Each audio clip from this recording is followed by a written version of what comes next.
Hi guys, my name is Manala Cole and thank you for joining me on my channel Blank Spaces with Nale. So if you are joining us for the first time, welcome, and to make sure that you don't miss any videos coming from this channel, please make sure that you subscribe by hitting the subscribe button, and every time we have new videos you will be updated so that you can actually see it without missing anything. If you've been with me for, I would say, a while now, which is well under 2 months, thank you so much for your support. It means a lot. I really appreciate it, and I just hope I keep on creating content that is real and content that is hopefully compelling in terms of perspective and helps us think differently about different ideas and different situations and events that we actually deal with in real time. Which brings me to today's topic. So we have been seeing what's happening. Yes, there's been COVID and all of that, but there's also been this whole I would say police brutality or police violence against people, black people, African American people. Some refer them as in America. So I just, I want to take on a different angle with this, and bear with me as I do so. I really think that what is really primarily wrong with our world is not necessarily racism. I really think that what is wrong with our world is prejudice. And prejudice displays itself in different ways over time, sometimes subtly, and obviously sometimes on a grand scale, like events, such as a police killing a black man, or in a case of Amy Cooper, where white woman feels like, okay, you know what, I have what it takes, and I can sort of like put this person in his place, because clearly by telling me this or that, this person doesn't know that place. I think it goes in levels, but at the very basic, if I can just sort of like break it down for you guys, I really think unfortunately these kind of things have gone on for so long, and they still go on within our communities, one, within our homes, within our work, because they're subtly tolerated. And bear with me when I say that. So according to actually a definition I came across, prejudice is a preconceived opinion that is not based on reason or actual experience. So it's like prejudging something before you even sort of like fully know what's happening, and it's usually unfavorable. So prejudice, it, as I said, shows itself differently, and because we've tolerated it sadly for so long, it's like, my question is, when is enough enough? When do we as a community say we actually have a deeper problem here? It's not just racism, it's not just gender violence, if you want to call it that. It's not just abuse or of children or and women, or of a particular group of people. There's a bigger problem here, and I think the problem that we have as human beings really is that we lack love, and we actually sometimes feel better when we think that we are better than other people. So let's look at different types in which there is dangerous ideas that we live with in our society that have been subtly tolerated. The media hardly talks about it. There's so many things right now happening in Africa. I can start with Madagascar and Boko Haram. I could go to Congo, with the whole political instability that's been there for a while. I could go to Zimbabwe. People are dying of hunger. I can come to South Africa. There's so many things happening, from women being brutalized every single day. I'm not saying we're keeping quiet about it, but it's almost like the media chooses what and when we pay attention to something. And now it's almost like the whole world has come to almost a subtle stop to say, wait, we can't tolerate black lives being taken in this manner. But the question that I have for you is, when are we going to say we cannot tolerate anyone taking advantage of anyone. It can be a person who seems to be physically normal taking an advantage of a disabled person. It can be a group of people, lighter people, discriminating against darker skinned people. It could be very well a person who is a Christian, a Muslim, feeling like they're better than a person who doesn't hold the same beliefs as them. It could be in our political affiliations where some groups actually tend to be violent against others because they feel like they cannot come to an understanding. It could be in the whole thing where some men actually feel like they're better than some women. Now, let's actually break it down. And when I say it's tolerated sadly in our community, can you just tell me right now, black, white, Indian, Chinese, whatever that you are, I'm just talking in the contents of South Africa, how many people, how many men in particular, and I'll tell you why I'm saying men, how many men in particular do they know a man who is abusing his partner, wife, girlfriend, whatever, and they're not doing anything about it until it's too late? What makes us to be a society that turns a blind eye on something that is happening and we pretend like we don't see it because it's not directly affecting us? But something, it's like we want to trend with things that we don't even sort of like fully understand. But something happens, say in America, you live a few houses away from a child who unfortunately the mother is probably a drunkard and doesn't come home almost every day. That child's life is in danger. As a neighbor or a person who knows the family or a child, you don't find ways to sort of like help the family. You actually turn a blind eye because according to you it's none of your business. And then you next thing have a profile picture.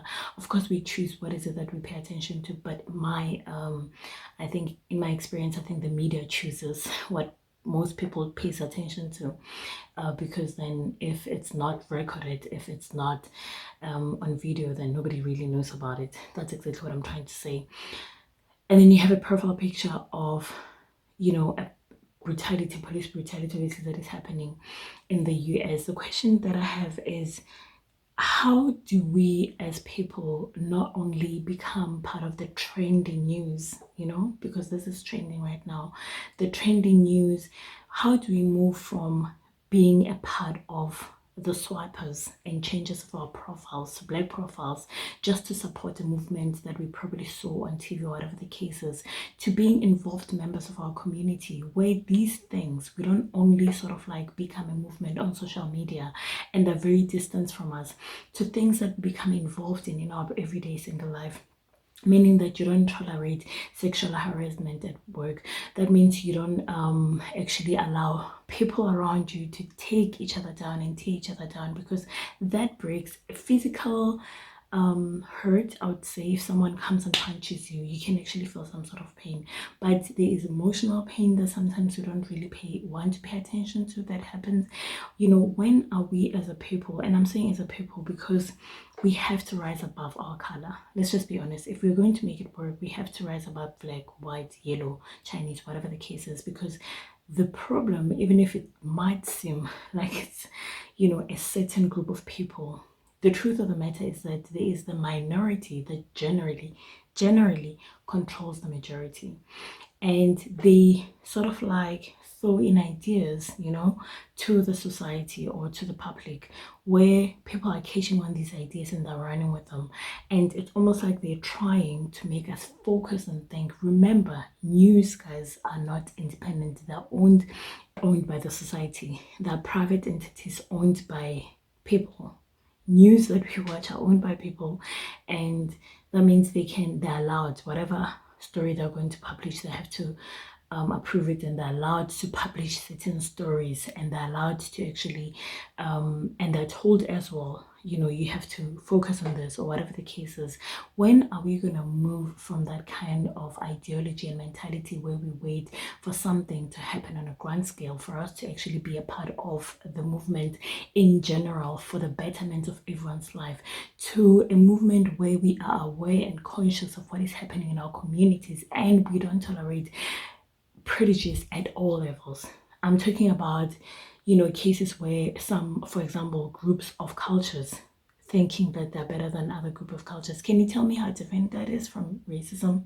Can you tell me how different is, for example, a Xhosa Zulu Sotho person feeling like they're better than a Xhosa Zulu, or whatever group of people? How different is it from the Chinese? Something that has been happening recently in China, actually thinking or feeling like they're better than black people, and that the media is not really broadcasting that like it should be broadcasted. It's like social media is kind of catching it, but like when I say the media, I mean like not official media, that is. When do we draw the line? When do we as a society determine our own standards and say, you know what, we're human beings, we live together, we live in the same space, and then we are going to have values and principles that we live in? What is fundamentally wrong with our society? This is my opinion. You'll tell me what you think. My opinion is that what is fundamentally wrong with our society is because of a lack of love. Unfortunately, the absence of love creates all kinds of issues, and we have so many issues in our society. And I'm not talking about romantic love, I'm talking about love for the other, loving yourself and loving the other. In fact, it starts with God. Loving God, putting him first, loving others as you love yourself, because that will help you, or it will bring you to an awareness to respect all kinds of life, to respect the waiter that is serving you, to respect the security guard that is serving you. Now, you go into a restaurant, you sit down, a waiter or waitress does a mistake, and you feel like you can talk to them somehow, some way. You don't even think for a second how that can break that person's spirit and how it can affect them. You just talk like just carelessly, and show them around. You talk to security however way you like. You talk to your helper, the person who helps you at home, however where you like. Now the question that I have is, when are we going to say that we need to see each other as human beings and as equals, as opposed to okay, what is your social status? What color are you? Where do you come from? Because in as much as you can concentrate on racism, the truth of the matter is that it is not the problem with the world. There is racism, absolutely. There is systematic racism, there's different types of racism, but that is not what is wrong with the world. Africa itself, it's so divided. Why, as Africans, can we not work together? Can someone tell me that? Why can we not trust each other and get in the same room and find out how can we all make Africa a better place, a better continent? Because there's distrust. We don't trust each other. That's the first thing. We undermine one another. We would rather work with, in fact, other ethnicities as opposed to work with each other. What has created that? What has created us to actually look down on each other as opposed to hold each other responsible and uplift one another and help each other actually make it? I mean, most cultures do, actually.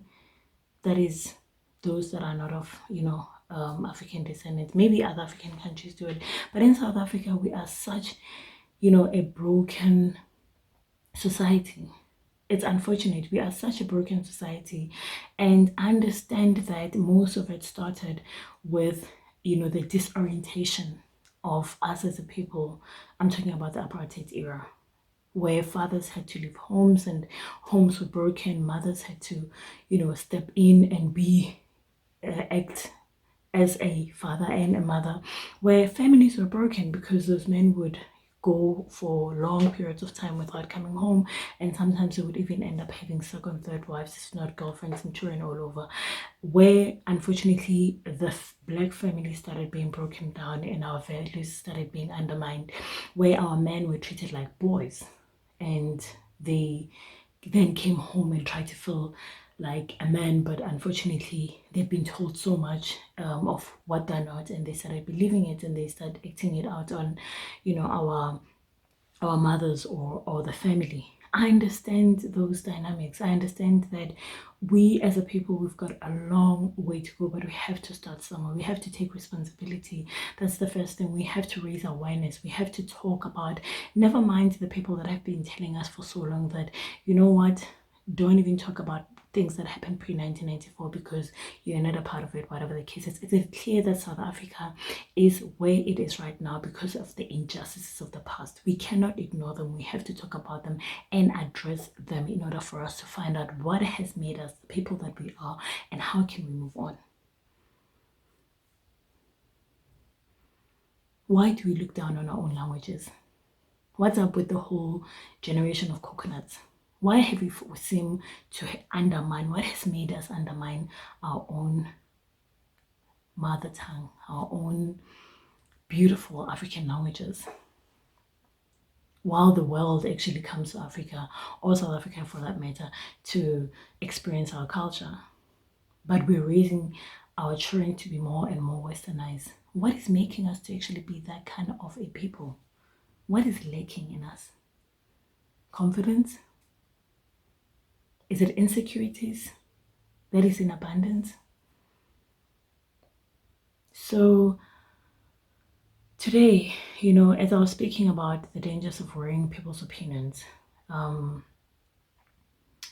we also have to be very, one, accountable and very aware of the kind of words we put out and the kind of opinions that we also put out. We have to be aware. Like, sometimes it's easy to blame the other person as opposed to take responsibility for the contribution that you make.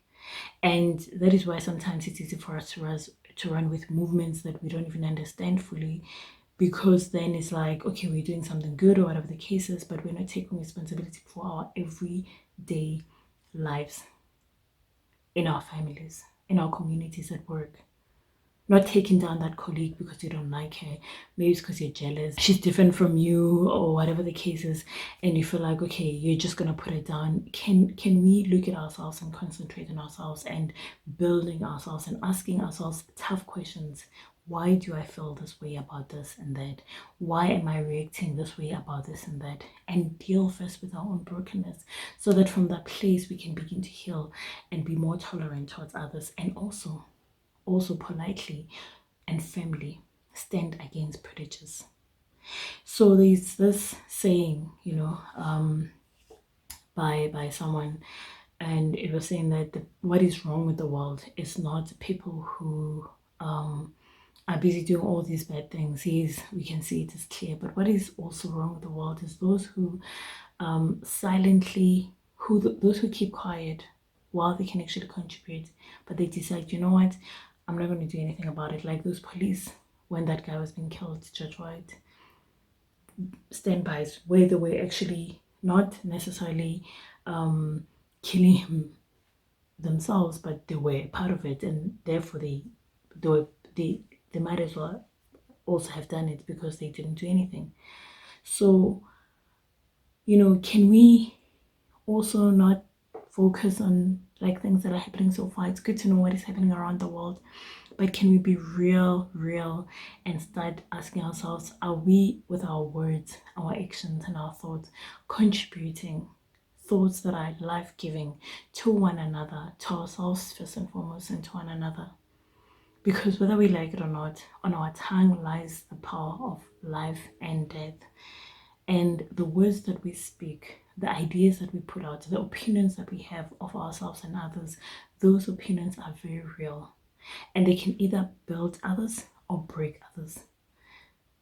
So it's not only that you have to be very careful of who's around you, but you also have to be very careful of what you do and what you say around other people, so that you begin to take responsibility and you become hopefully the person that you hope to be.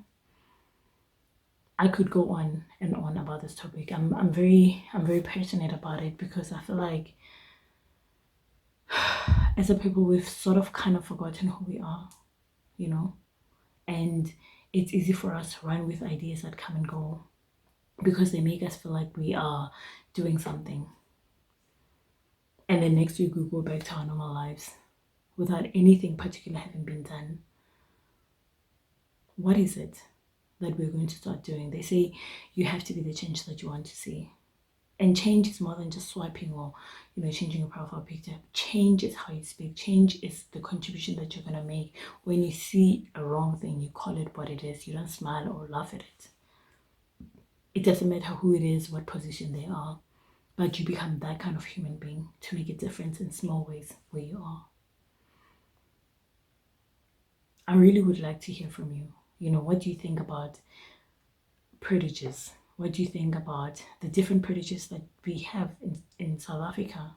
It could be, classism, it could be race, it could be gender, whatever it is, different types. What do you think about that? And how important do you think that, how important do you think it is for us to understand that racism is a part of the many things that are taking place? I'm not undermining what is happening right now with in respect to Americans, or yeah, I would say Americans in this case. But I'm just saying that there's so many things happening in Africa and the media is not showing it. And if we knew about it, our hearts would be broken. Our hearts would be broken. And nobody is really talking about it because the concentration is on something that, is like so far, but it feels like it's affecting you somehow, some way.